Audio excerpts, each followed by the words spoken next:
Alright, so what's up? It is Romance, the Riz, the Wagner, Dutch Fitzpatrick, the Lord of Fury, all my autumn titles. Today I did a reel because I'm trying to get monetized and I have to do 8 million fucking reels. I have 4 different channels going on right now. And I did a little backstory on I got a couple pictures of some stuff that I'm working on of my grandparents and my story. My main YouTube channel and my main Facebook channel have recently been taken down, so I lost a really important video called My Real Name, and we're going to talk about what my real name is on this video. So the first we're talking about my grandparents. First is my grandmother, Rosie Fitzpatrick. I have 4 grandparents. Rosie Fitzpatrick is, when I talk about my Grammy, or I'm going to my Grammy's house, or I stayed at my Grammy, she's the one. She is really raised me and gave me unconditional love my whole life. And when she passed away in 2007, it was her piece on the entire family. My kids were impacted by it. Well, my son was. My daughter wasn't born yet. It hurt everybody. She was the maple of her family. And then she was really originally Rosie Motzko. She was the Ukrainian side of my family. I'm actually 25% Ukrainian through her. And my mom is like 50% Ukrainian, and she's 100%. So she married Dick Fitzpatrick, so she's Rosie Motzko Fitzpatrick. Her mom was who I called my Baba, my great grandmother, the only World War I person I really knew in life. And Dick Richard Justin Fitzpatrick was my name when I was born, and that is because this guy went out like a punk and tried to sue. He tried to sue my dad when my dad was just a freaking kid. My parents were teenagers when they had me. They were in love with each other, but these guys were still butthurt by that, and they thought I got pregnant and tried to fucking be a bitch and sue. So to chill him the fuck out, she named me after him. It must have worked because he chilled the fuck out, and the rest was history. So I'm not named after my dad or anyone on that side of the family. I'm named after Richard Justin Fitzpatrick. And when my parents got married, when I was about 1 year old, my name became Richard Justin Franz. So my name came from my grandmother, Rose Teresa France. And notice on this obituary here, she died in 1974. I was 2. I'm not really fucked up, to be honest. My dad, she said that she gave him love. I don't think him and my grandfather got along very well. So she was, and nowhere in that obituary does it say her husband or the name of a man, and that's because she was my grandfather's, through the other chick, through the side chick. Notice 310 Hamilton Street. The more I think and the more I find out clues, and like nobody tells me shit about that side of my family. When I talk about my family, I'm usually talking about my mom's side of the family. That was my family growing up. I barely ever fucked with my dad's side of the family, which is called the Frances, but we're about to hear the name that you need to start saying. 1 second. Alright, now, this is the real Richard France, okay? This is and I'm not named after him. He is my dad's older brother. He's a lot older than my dad. He's like 13 years older than my dad. There's a big gap there. I want to know that mystery, but I don't. And then he's the oldest. My dad's the middle, and my Uncle Kelly was the youngest, and then there's you see Lynn, is the old guy standing with him. He's Lynn Hartranft, not France. Why? I'll tell you why. Like I said, my Grammy was the side piece, okay? So, 310 Hamilton is where follow me here, guys, okay? Alright, so you got, hold on. Alright, so you got Carlisle Grill, right? Everybody knows what Carlisle Grill is or was. It's like a smoke shop now. I gotta poke my head in it one of these days. Across the street That's clear aluminum, right? So that's at 302 East Hamilton. They lived, my dad and my uncles grew up at 310. That's where my pappy lived all my life. There's a three-story apartment building. You looked at it a million times. We've all seen it. I'm sure all you guys that are local who live in downtown, you've looked at it 1,000 times, right? All right, now this is some Census Bureau, 1940 Census Bureau. Now this one says 278 East Hamilton Street. And this is where Lynn Hartranft lived, with his wife, Jenny Hartranft, his kids Elaine, Robert, Marjorie. See, I don't know none of them. They don't fuck with us because, like, we're the other woman's family, I guess. And Uncle Harry lived there. And that was at 278. So that's the other, we were looking down Hamilton Street, the other direction from the grill. One of them shitty houses in between there and Phil's. I remember it used to be like a comic book store, like a little bodega, a couple doors down from the grill. They used to take me there and give me the comic books and candy and crap like that. Now I know. I was on his way home from his other house. Alright, so back to 310. See, like the 310 Hamilton, you can see the side of the apartment. I didn't have a shot of the front of it, but you guys know which one it is. That back there was my whole life. It was like, when I was over at my pappy's house, like, it's like, don't fuck with that. That's like someone else's property or something. But here, it turns out that was something called the Legion, which he ran. And my Grammy worked there. And, they lived right next to it. So there was a shot there of him at the birthday party. You can see my cousin Brendan, Mr. Desi. It must be Desi's birthday because it's the middle of summer. It's summer, it's hot. Brendan has his shirt off. And then here, the picture here with me, my dad, and my sisters, that was right near the end. That must have been, that was the Christmas of '87, because that year, I know because that day, they made me rap for him. They made me do my Christmas rap. I wrote it that year. Jen was sick doing Wood Chopper, and Ree was doing some last minute shopping. That's stupid. Like, I just basically bit off on the MC. And they made me say that to him.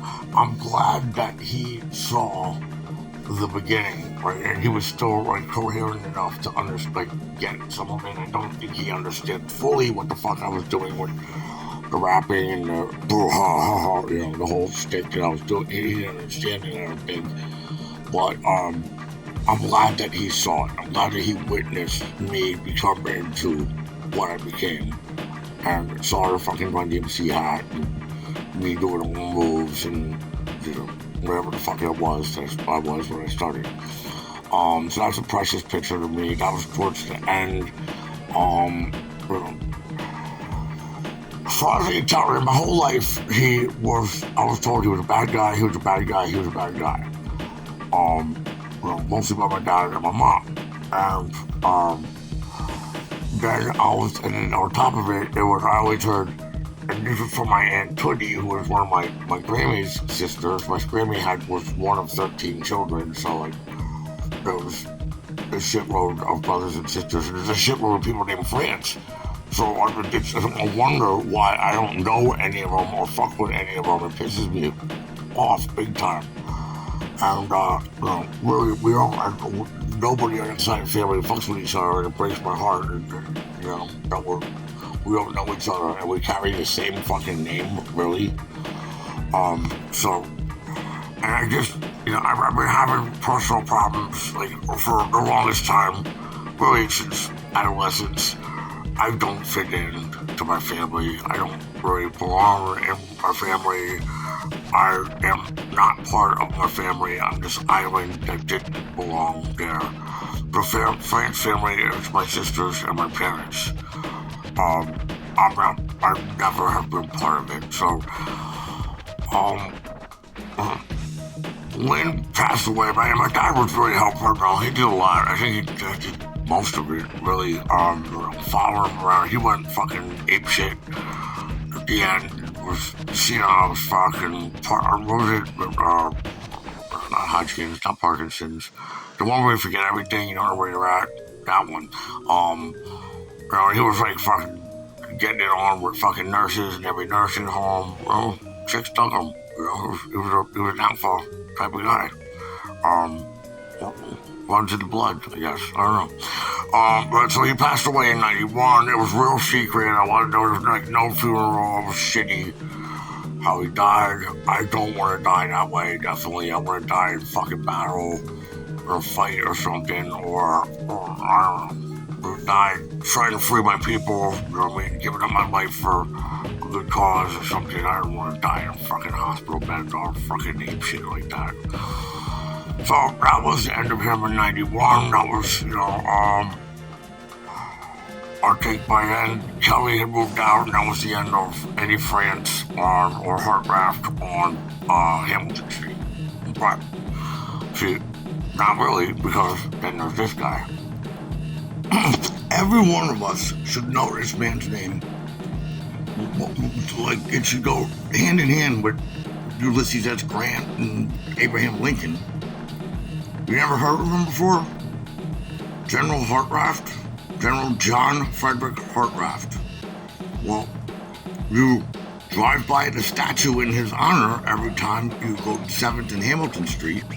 That was his regiment. That was his A-team, his squad. And they were the bad boys of the war. They whooped ass. He whooped ass. He won every kind of medal. He won. He defeated fucking General Lee himself. Right? I think they might have even dismounted and fucking pulled out the swords and shit and started. They were everywhere. There was a battle in the goddamn Key West, Florida. It's hugely important, but it's never taught in the history books. You don't hear about it. But still, he was at both Bull Runs. He was at Antietam, I think. I think they got somehow weren't supposed to be at Gettysburg, showed up anyway, whooped ass, sent them rednecks back where they fucking came from, and then hightailed it down to Sherman, who was waiting for them to light everything on fire for hundreds of miles and destroy the fucking South. When Lincoln got assassinated, he was like on top of it, like gangbusters, and snatched up the dudes who killed him, and all the conspirators hung them from the nearest place he could throw a noose up. He was governor of Pennsylvania twice. He was auditor general, postmaster general. This guy was the man, and he stood for he modernized.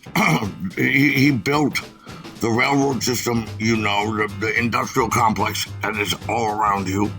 There was this guy over and over. I want to say I'm just bragging, I'm making this shit up, but I'm showing it right here. It's not a joke. He's all over. Look at Skyhawk. It just doesn't end with him. So he was